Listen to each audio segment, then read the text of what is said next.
Okay, I think we'll get started. So, good morning again. Welcome for those of you that are joining us for the first time. For those of you that have joined previous webinars, welcome back. Not a whole lot of new information if you joined the last one. We will do a little bit more of a deep dive today on free zones. So, what we'll cover today, we'll cover all the basic pieces so all of the compliance requirements and the minimum things that you need to be aware of to ensure you don't get fined. But what we'll also do is, once we've covered that, I'll do a bit of a deep dive onto the free zone rules, especially with the free zone guideline that came out back in May, which we now have a bit more clarity on. There's a couple of examples in there that I think are worthwhile digging a bit deeper on. So I'll go through those as well. But I'll make it clear when we're sort of moving from the more basic requirements into that deep dive. For those of you just joining, if you go to the bottom of the page, or the bottom of the screen, you'll see a Q&A button. Pop in your questions as we go. And then what I'll do is I'll look at those and I'll answer them in the relevant section rather than trying to jump around too much.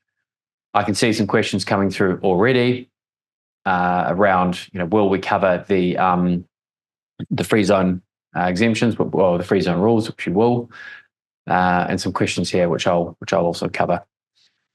Okay. So I will share some slides.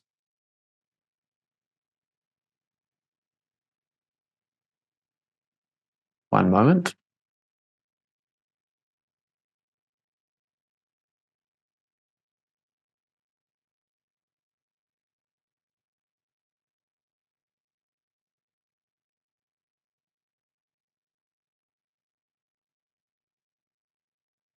Okay. Just give me one moment, please.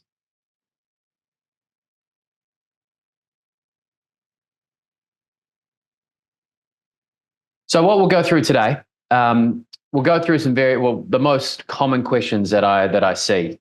So we've dealt with into the thousands of companies now, and these are the most common questions that we get, which reflects, I guess, the accessibility of clear information that is out there about the tax regime.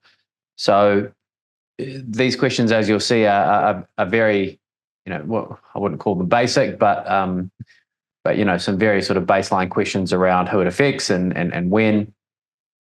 So we'll go through these, and then after we've covered off these more sort of basic requirements, we'll go into a bit of detail on the free zone piece. So the most common question I was getting, or have been getting, is around who is taxable. Okay, so even now, there is still a little bit of confusion around whether tax applies to individuals, sole traders, or whether it applies to free zone companies. The easy rule is that it applies to every single company. Now, there has been a lot more information on this, especially in the last few months. So this should be quite clear, especially now that registration deadlines have been coming through. That every company in the UAE needs to register for corporate tax as a minimum. There are some special rules for offshore companies, but also for natural people, so for natural persons. Now, what I mean by natural persons, I don't mean individuals, so you're not going to be paying personal income tax, obviously, but people that are operating a business license as themselves. So where there's no separate company, those people only have to register. So the main example being freelancers. Those businesses only need to register if their revenue exceeds 1 million dirhams. So as a baseline, every single company, regardless of whether you're in a free zone, regardless of whether you have very little revenue or no revenue at all, if you have a company, you need to go through all the compliance steps that we'll talk about today.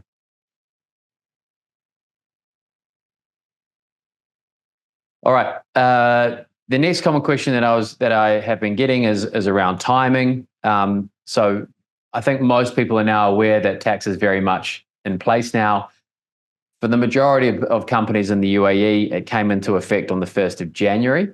So even though tax, the regime came into effect on the 1st of June last year, it only comes into play for your financial year, which started after the 1st of June last year. So every free zone, apart from one or two in the UAE, they default all of the companies to a January to December tax year, or January to December financial year. So for basically every company in the UAE, your first taxable financial year was the one that started on the 1st of January this year. So all of your earnings now are all taxable. And when I say taxable, I mean they're subject under the tax regime. It doesn't necessarily you'll be paying tax, and we'll go through that after this.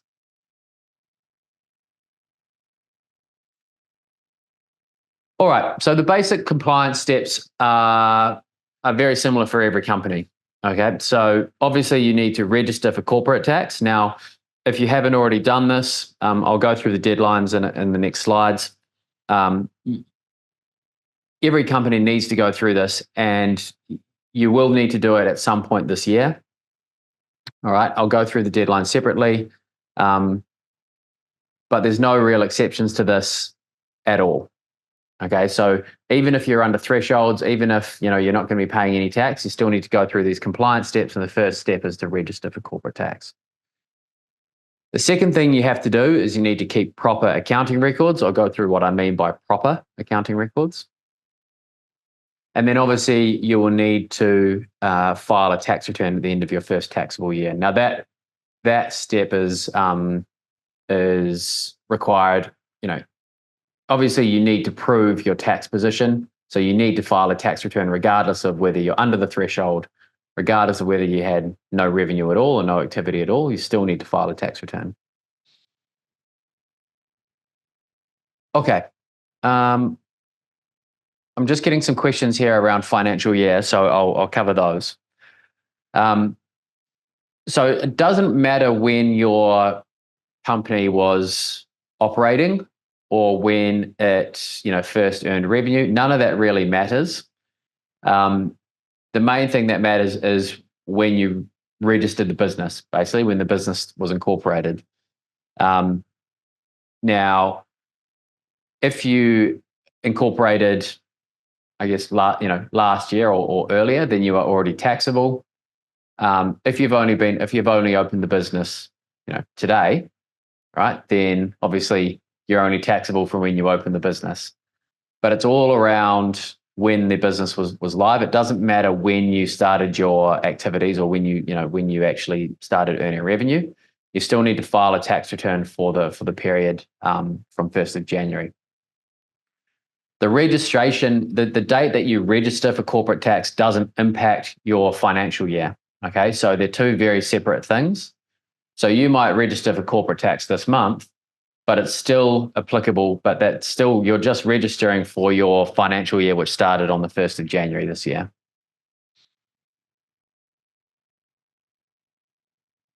Okay. The registration deadlines. Now, I just want to repeat again that your registration deadline has no bearing on your financial period, right, on your financial year, or the deadline for filing a tax return. Okay.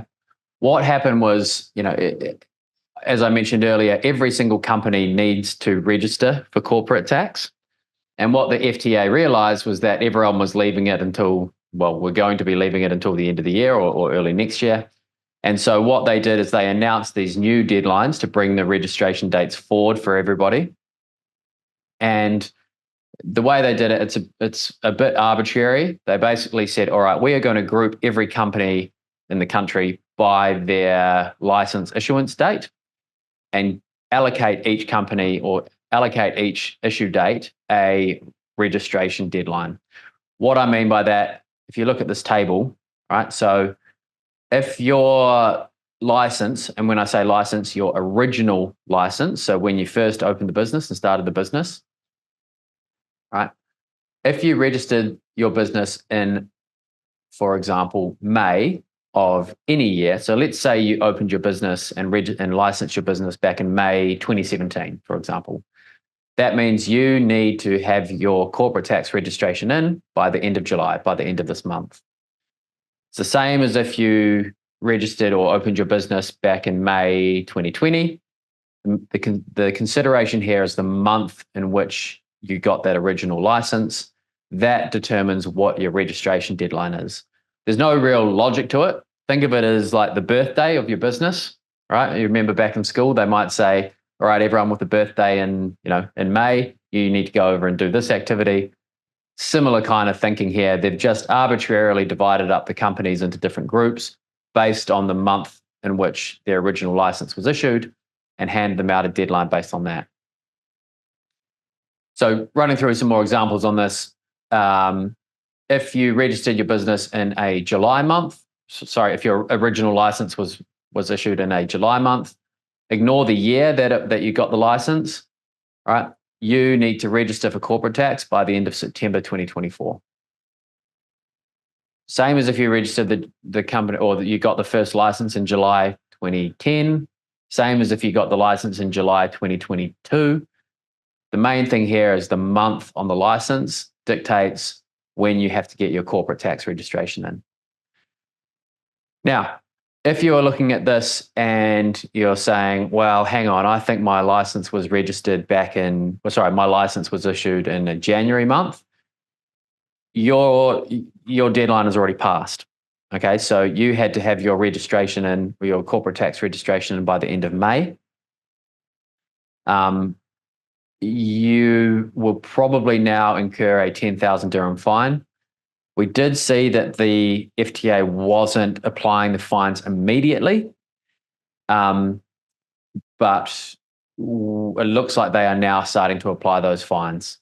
So, if you haven't got your registration in and your license was issued in January, February, or March or April of any year, get it done immediately. You'll probably still get the 10,000 dirham fine, but we have seen it getting missed, I guess, by the FTA. For those of you that have got a deadline later in the year, please don't wait. There's no benefit in waiting. They're not going to reverse this, this decision. The only thing that happens if you wait until your deadline is you increase the risk that you're going to miss the deadline and get the fine. So please don't wait. There's no benefit in waiting until closer to your deadline. Just get your registration in. You're going to have to do it anyway, so there's no point in waiting. Okay. Sorry to sound a bit a bit like the police there, but it'd be a real shame for anyone to get this fine because they have been very clear around the deadlines. All right. The next thing you need to be aware of are the accounting requirements. So the accounting requirements are quite clear in the legislation. So the FTA have stipulated that you need to be following certain accounting standards. The main standard in place is International Financial Reporting Standards, IFRS. There are some differences depending on the size of the business, but regardless of what accounting standard applies to you, you still need to be producing a profit and loss statement and a balance sheet. Okay, so you can't just get away with submitting bank statements or creating your own little summary on the side. It needs to be some proper accounting standards. Now, the reason that the FTA is quite strict on this, and when I say strict, if you don't do this, there is a 10,000 dirham fine, which then increases to 20,000. The reason they're quite strict on this is that, as we'll see shortly, there are some quite generous exemptions and relief rules, but all of it relies on you keeping proper accounting records, okay? So the FTA needs to have assurance that you've done your accounting properly if you're going to be going for one of these exemptions or one of these relief rules. So fair enough that the FTA, if they're offering these exemptions, that they expect in return that you are keeping correct records. Which is the basis or the thinking behind, these significant fines if you don't keep proper accounting. Now, as I mentioned earlier, the financial year or the taxable year started on the 1st of January. So you should already have all of your accounting up and running already. If you don't, you really need to get onto it as quick as possible. The later you leave it, the harder it is to go back retrospectively and try to do your accounting. And it will get more expensive. Please do not leave it until until the time it comes to file your tax return next year, because all you'll be doing is going back, trying to find old receipts, trying to find old invoices. Again, there's just no benefit in putting the stuff off and leaving it till late.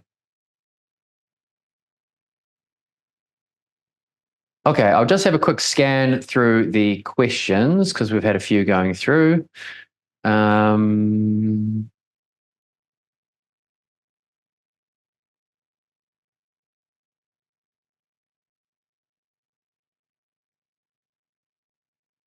Okay, some more detailed ones here around dividends and investments, which is fine. For those of you, I can see some of you raising hands. Don't worry about raising hands. Just pop your question into the Q&A. So if you see there's a little Q&A button, just add your questions in there. What I'm doing is I'll be answering the questions in the relevant part wherever I can. How do you know when you have a fine? That's a good question. So obviously, every company needs to register for corporate tax. When you register for corporate tax, they will see your license. They will check when your deadline was. If you have registered late, they will apply your fine straight away in your FTA portal.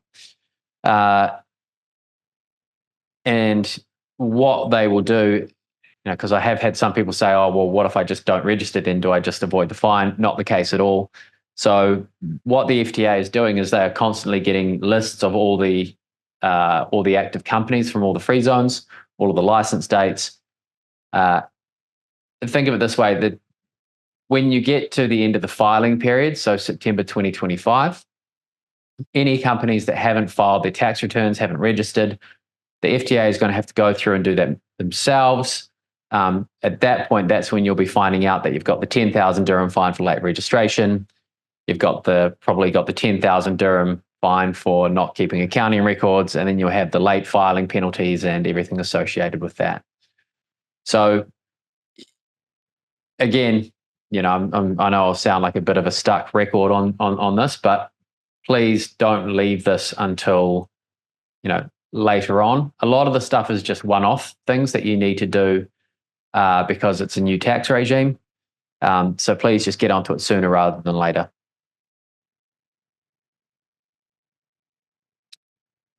Okay, I've got a question here. Who qualifies as a freelancer?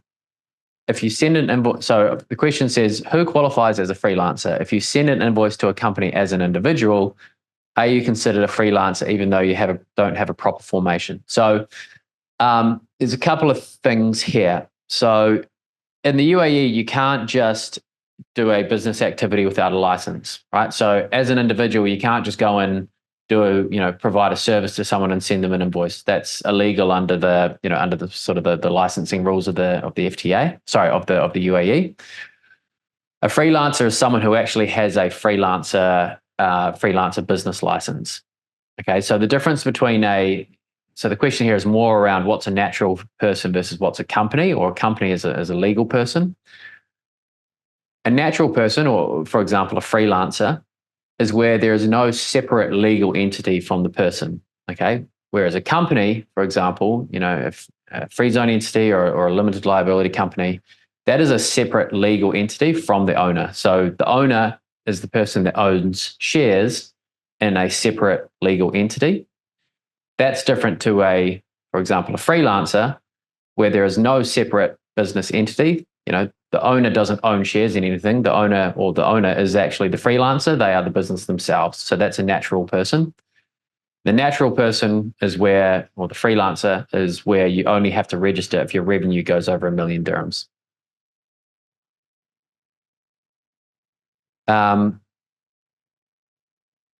Okay, some other questions around company closures. We'll talk about company closures in a little bit, and some questions here around free zone companies that we'll go through. Okay, we'll go through just a very sort of quick summary around who actually pays tax. Okay, so a free zone company in the UAE really needs to fall down through basically four layers before they actually pay tax. Okay, so a free zone company, the first thing they look at is the location of the clients. Okay, so if you are a free zone company and you only sell to clients inside free zones, right? So other free zone companies, right? Then you will meet the main criteria for an exemption. It doesn't count if you sell to companies outside the UAE, right? Or in the mainland UAE. Okay, you have to be making sales inside the free zone bubble. It can be between other free zones, but it can't be outside the UAE or inside the mainland. Okay, that's the first test that you look at, or the first sort of criteria that you look at. Think of it as like a geography test, right? So are your clients other free zone companies? Yes, great. You'll meet a criteria for the exemption. If not, let's say you have, a number of clients outside the UAE or a number of clients on the mainland, then you miss that first criteria and you look at the next one. The next criteria for a free zone company looks at the activities of the company. Okay, so this is where the FTA have released a list of what are called qualifying activities.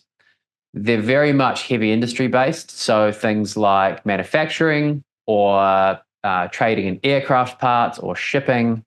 And if you are doing one of these qualifying activities, then you will meet the criteria for an exemption. If you are doing these activities, it doesn't matter where your clients are based, so they can be inside the UAE mainland, in the free zone, and outside the UAE. As long as you are doing one of these qualifying activities, then you will meet the criteria. Let's say that you don't meet, we'll start using an example, right? So let's say you are a marketing consultancy. You do online marketing consultancy and your clients are all outside the UAE, okay? So because your clients are outside the UAE, you don't meet that geography test, all right? Because your clients are not UAE free zone companies.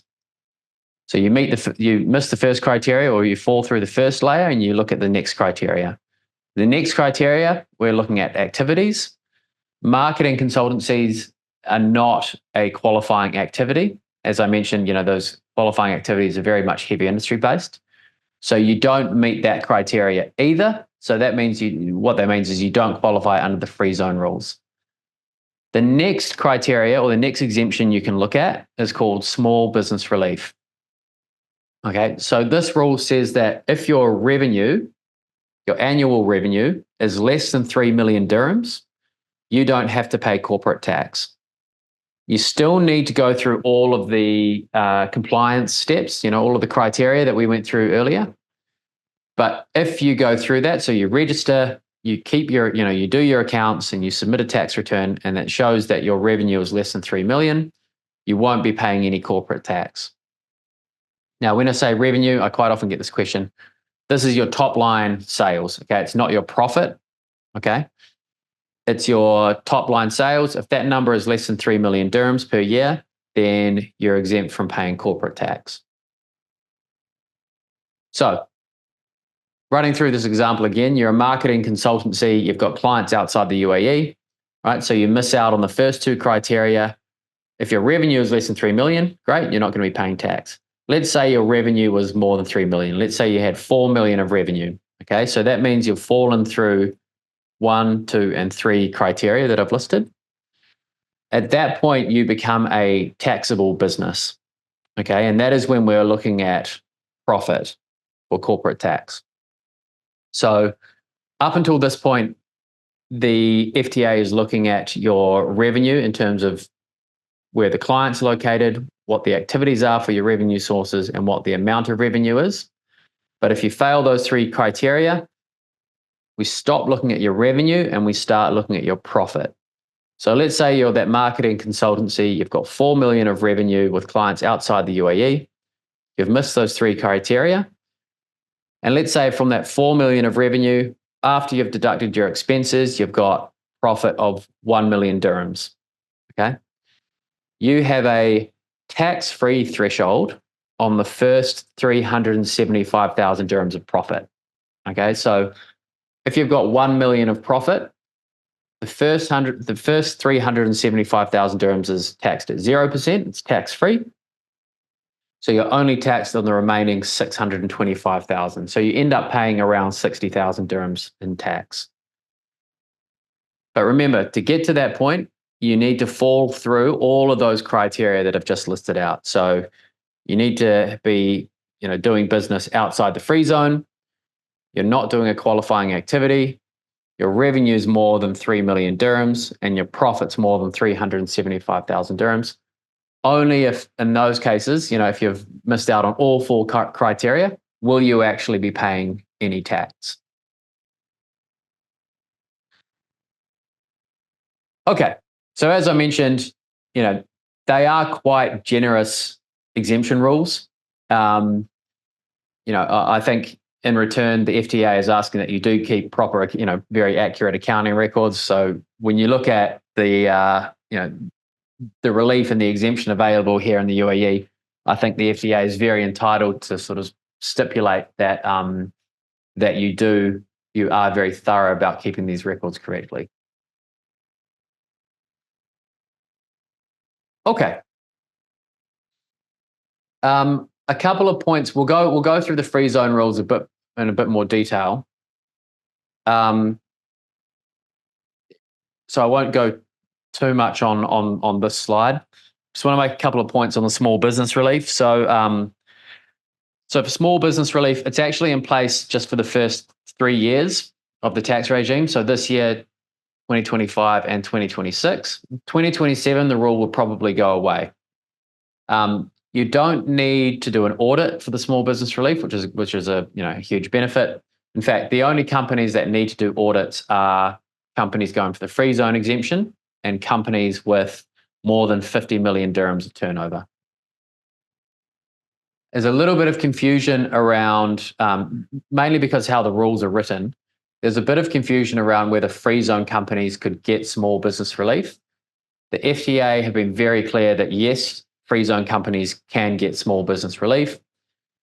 Obviously, if you get a free zone exemption under one of the earlier rules, then you don't need the small business relief.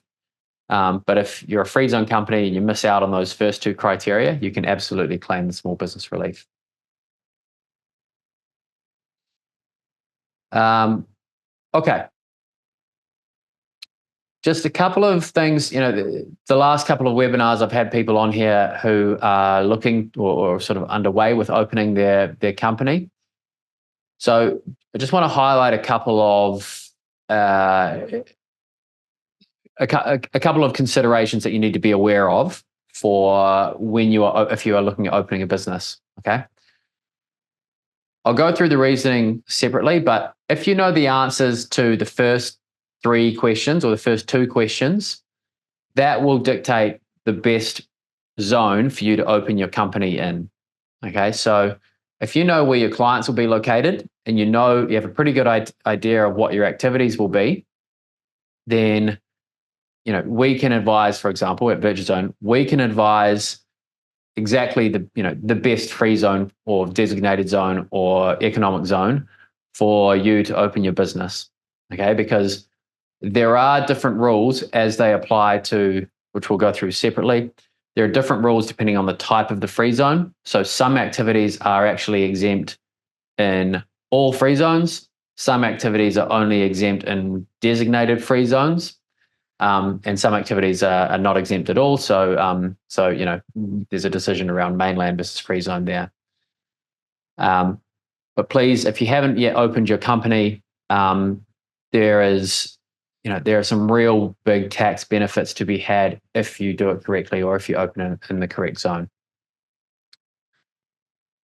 Okay, a question here around saying, does this mean that corporate tax is an annual submission and I don't need to do quarterly submissions anymore? No, so I think you're referring to VAT here with the quarterly submissions. Corporate tax is completely separate from VAT, okay? The only common thing that they have the only point that they have in common is that they're both taxes. They're completely separate regimes. Really, you do not want to confuse them. For example, if you're registered for VAT, you still need to do a complete separate registration for corporate tax. Okay. The VAT is the one that you submit quarterly. Corporate tax, you just need to do an annual filing. For corporate tax, there are no interim tax payments or provisional tax payments. So it's just the one payment at the end of the year.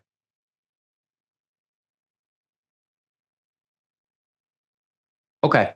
I had a couple of questions around liquidating. So the FTA made it really clear in a guideline announced a couple of weeks ago that any company that is closing, right, if you have crossed into your taxable year, so to put it simply, any company that closes after the 1st of January this year, you still need to go and register, and you need to register by your deadline, all right? You'll then need to file a tax return for the period, from the 1st of January up until the date that you close the business. You'll need to settle any tax payable for that period. Generally, that'll be nil unless you've done more than 3 million before you close the business. And then you need to deregister the company for corporate tax. You can't just, if you're closing your business now, you can't just sit back and do nothing, because what will happen is when you get to September 2025,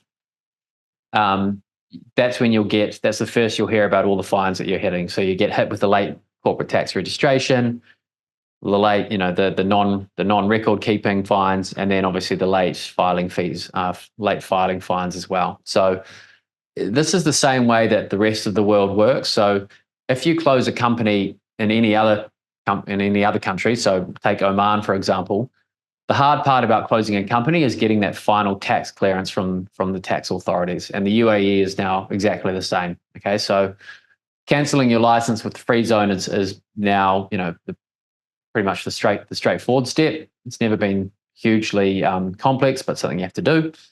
But now you also need to go through all those tax compliance steps. So you still need to, if you're closing your company, make sure you still register according to your registration deadline, so according to your original license.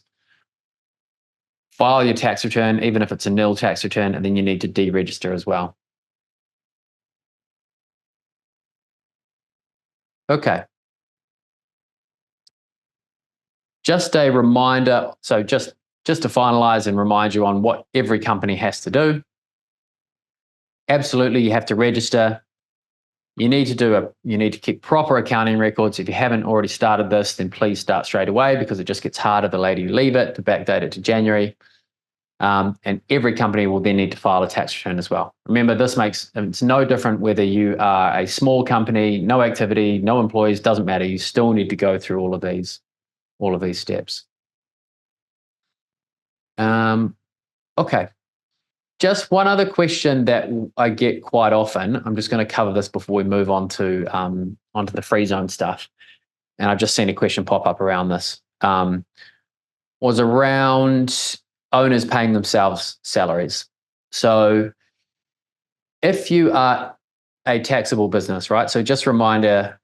So if you've fallen through all of these layers, so you're not you're not doing a qualifying activity, you've got clients outside the UAE, you've got more than 3 million revenue, what you want to be doing is deducting any expenses that you can.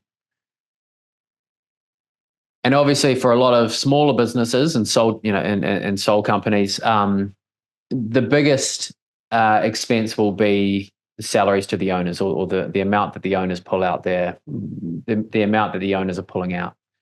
Now, what you need to remember is that salaries are tax deductible expenses, but dividends are paid out after tax. Okay, so if you are looking to minimize your tax bill, right? You want to be making sure that as an owner of the business, the money that you pull out of your business is being pulled out as a salary, so it's a deductible expense, as opposed to a dividend, which is paid out after tax. Now, there are two considerations for an owner paying themselves a salary. The first part is around the compliance in terms of the employment arrangement. So, as an owner of the business, you need to have the correct visa. So, you need to be an employee of the company. You can't be on an investor visa of your company, right? Because if you're the investor in the company, you're not the employee. So, you either need to be an employee of the company, or it's a bit different if you've got a golden visa, because that's not listed as the, then you're not listed as the investor in the company. So you can have a golden visa or be, listed as the employee on your company, but you can't really be listed as the investor on your company, right? And then you need to have an employment contract in place. So, a question here around someone on a golden visa. You can have a golden visa and work as an employee for the company. That's fine. You just need to make sure you have a correct employment contract in place. So it all has to be registered with the free zone. The salary needs to, for example, if you're in DMCC or on the mainland, you need to be paying the salary through WPS. Or some of the other free zones also have WPS in force now. So everything needs to be, a correct arrangement in terms of compliance. So that's step one. Step two is around, or the second consideration is around the amount that you can pay yourself as a, as a connected person, as the shareholder working for the company. You can't just go and pay yourself an astronomical amount to wipe out the profit of the business. All right. And the rule here, it's around market value, or what's called an arm's length transaction. So the amount of salary that you can be pulling out of the company as a owner, right, as a connected person, needs to reflect what that employee would be earning if they were working for an unrelated company. So let's say you have a management consultancy, right, and your company, you're paying yourself a salary. Really, the amount that you're pulling out as a salary should be benchmarked against, for example, what a partner in a management consulting firm would be earning, or what a internal strategy role would be earning at a large organization. So you can't just make up a huge number and pull it all out to save yourself tax. It needs to reflect, the market value of the services that you are doing for the company.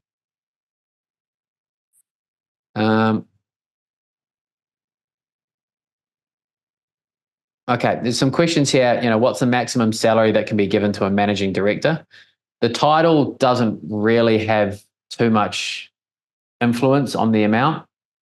You can be managing director, executive director, any number of job titles. It's all around, it's one of these substance over form matters. So the amount that you're paying needs to reflect the actual service and the industry that you are doing. Okay. I know that's in some industries, that's going to be a very difficult thing to quantify. All right. There's obviously no official publication that shows the salaries that you can be pulling out. If it's a really tricky one, then you can go through a benchmarking exercise. So it's a service that we provide where we benchmark in the industry. But generally speaking, if it's intuitively, what the industry is, what the sort of normal salaries are, then you should be using that as a baseline. Okay. I'm going to move on to sort of a bit of a deep dive into the free zone rules for the last 15 minutes. Specifically a couple of examples, which are some more sort of service-based examples. Up on the screen right now, there's a QR code. We'll come back to this later on. If you have any questions or need any help around, obviously, the registration process, but also more importantly, the accounting, the filing, anything like that, we're more than happy to help. We have some very, very attractive packages that cover all of the compliance services, and compliance requirements. If you scan the QR code, you can just jump on a free consultation with one of my team to get things moving on that. I'm especially mindful that I'm not going to get to all of the questions coming through. So, if you do have questions off the back of this, please jump onto a consultation and we can go from there. Okay, let's jump into free zone exemptions. So as we mentioned before, there are a couple of criteria that two available criteria that you can meet to be an exempt free zone company. The first one looks at the geography of the clients, right? So if your clients are UAE free zone companies, then you meet the hardest criteria for qualifying for the free zone exemption. Now, most free zone companies, especially our clients that we deal with, they have clients outside of that free zone bubble. So lots of clients overseas, lots of mainland clients. And so they are looking at whether they meet one of the qualifying activities to get the exemption. On the screen right now, I've got the list of qualifying activities. As you can see, it's quite a detailed list, which means that it's quite narrow. I think most of these, as I mentioned before, most of these activities are very much focused on heavy industry, but there are a couple of criteria which I think are which relate more to small businesses, which I'll go through separately. Now, the two that I want to talk about are item C, so trading of qualifying commodities, and item L, so third from the bottom, which is distribution of goods or materials in or from a designated zone. So the designated zone one is of particular interest. Okay, so we have many clients who operate businesses which can be, people call them high seas trading or drop ship, where you are a company here in the UAE, you buy goods from country A, you sell them to country B, and the goods never come through the UAE. Now, what the FTA have said is that will be an exempt activity, but only if your company is in a designated free zone. Okay, so if you are in a standard free zone, right, then this is not an exempt activity. You need to be in a designated zone. So a designated zone is think of it as like a customs bonded zone. So the areas, normally the ports, so things like Jafsa, Ras Al Khaimah has a designated zone area in the port up there. The Dubai Airport Free Zone, for example, is a designated zone. The designated zone means goods are not deemed to have entered the UAE until they have crossed out of the designated zone. So if you are operating a company or a business like this, where you are buying and selling goods outside the UAE, then you will be exempt from corporate tax, but only if you are located in a designated zone. Okay. One of the main rules here is that the person or the recipient of the goods needs to be a retailer or a further distributor. You can't just be selling, you can't be selling to an end user. So it doesn't really count for, if you're selling goods on Amazon to individuals, then you don't qualify for this. But if you are selling to a further distributor, then you would qualify. Now, this was made clear in the first sort of guideline the indicative guideline that we got from the FTA. It was then finalized, but what we also were given was some even more, I guess, beneficial rules around this, which showed that you could actually, if you are a designated zone company, you can buy from country A and sell to a distributor inside the UAE and still be exempt on those profits. Okay. So this is another very big benefit, right? So effectively, it's import companies, if they are located in the designated zone and selling to a further distributor, then they are exempt from corporate tax. Now, obviously, they would not be exempt from any import duties, right? But they would be exempt from the 9% corporate tax. What was quite interesting is the third example. So the bottom one, okay, which is around exports. And there's a question here saying, I'm buying from the UAE and selling to a client outside the UAE, right? That will be exempt from corporate tax, but again, only if you are in a designated zone. It doesn't count if you are in a free zone. So, when I say free zone versus designated zone, the free zones are Maidan, DMCC, DIFC, or DWTC. All of these ones are normal free zones. The designated zones are the ones, the ports. So yeah, JAFSA, DAFSA, those ones. So this won't be exempt if you are in a company registered in Maidan. You can look at, yes, one option, which we have had a number of clients doing, is shutting down their existing operations of their existing businesses and opening up a new one in a free zone. Sorry, in a designated zone. But it really comes down to a calculation of, are you actually in a tax-paying position, right? So your revenue is more than 3 million, for example. How much tax would you be paying? Is it really worthwhile saving that tax to, close down your business and then reopen a new one in a designated zone?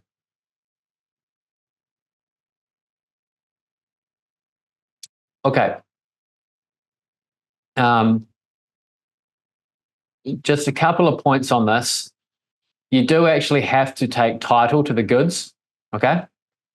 And again, just to reinforce, you need to be selling to a further distributor, okay? So you can't be selling to the end user. They need to be, selling it onwards. Okay.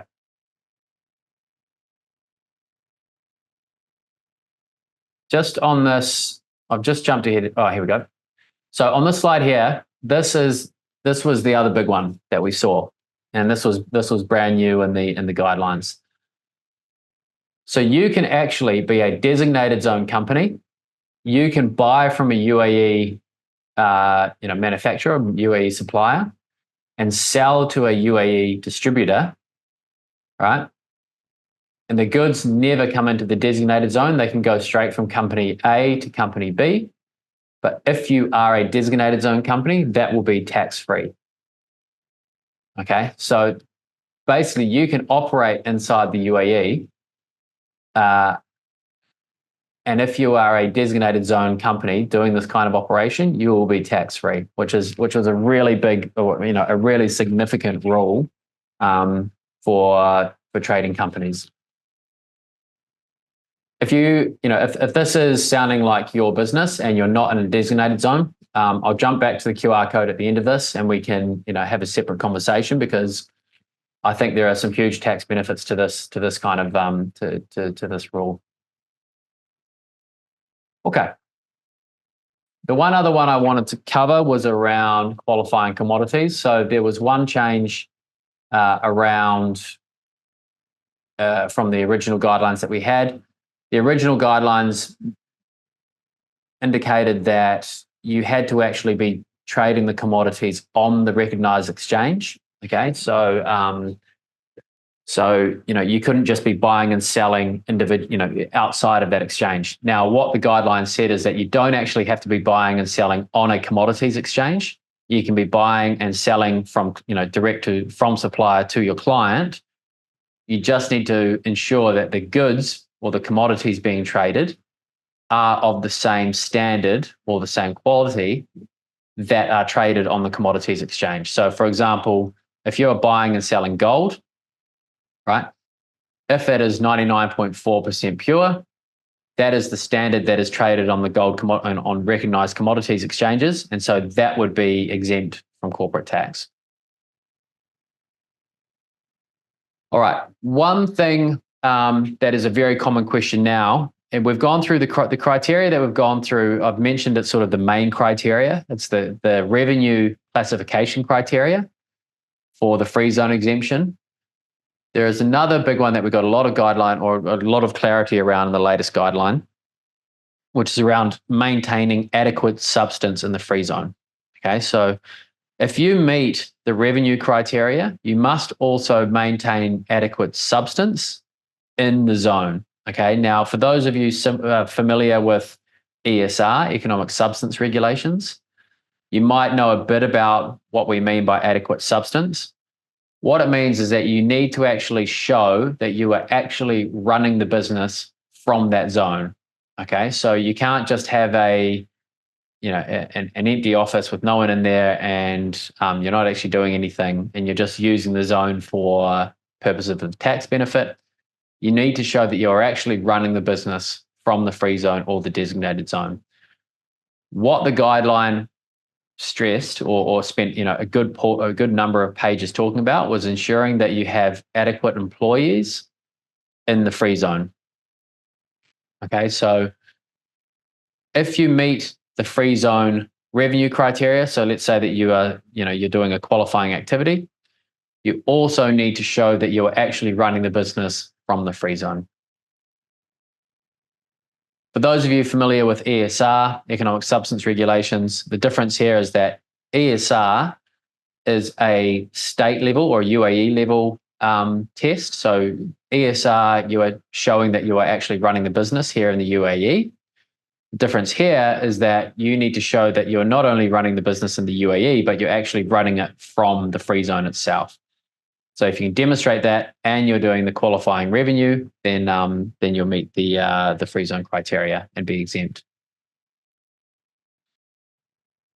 Okay, we're pretty much bang on time. I'm just going to jump back to the QR code. If you have any further questions out of today, please jump on there. I know there are a few detailed ones coming in. I'm just going to jump back to one that I saw around dividends.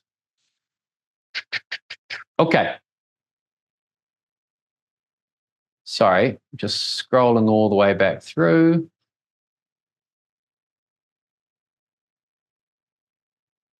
Sorry, bear with me.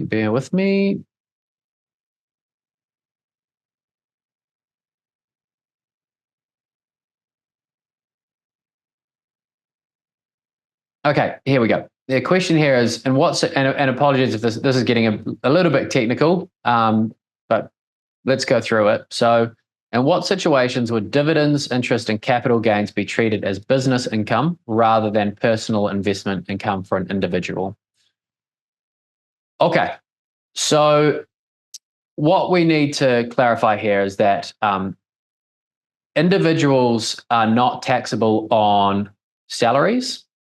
They're not taxable on real estate, and they're not taxable on personal investments. So if you are an individual and you have shares in Apple, or you personally own, a company overseas, right? The dividends or the income that you receive from that investment, if that investment is in your personal name, then that is exempt, that is not corporate tax, all right? That is personal income. There is no personal income here in the UAE. Sorry, no personal income tax here in the UAE. So that is not taxable. Okay. If the investments are in a company's name, okay, so let's say you have a holding company here in the UAE, any dividends or any income from UAE companies, right? So if you have a UAE company and it owns 100% of another UAE company, the dividends for that will always be exempt, okay? Because that other company's already paid the 9% on that, or it's already been subject to tax on that. And so dividends received by the UAE company from a UAE company are exempt from corporate tax, okay? It's a little bit different when the UAE company holds shares in a company outside the UAE. Okay, so this is when you look at something called, well, there are a few criteria there, but the main one, or one of the more simple ones to sort of go through, is what's called the participation exemption. So if you've got a UAE company and it owns more than 5% of a non-UAE company, an offshore company, and that company exists in a jurisdiction with 9% corporate tax rate or higher, then the dividends and the income from that company received by the UAE company are exempt from corporate tax. That's called the participation exemption, but you need to own 5% or more of that overseas company. Ahmed, I hope that answers. So if the investment is in the personal name, then that will be exempt from tax. If it is in the business name, then it's exempt if it's a UAE investment. If it's an offshore investment, then there are a few rules that apply to it.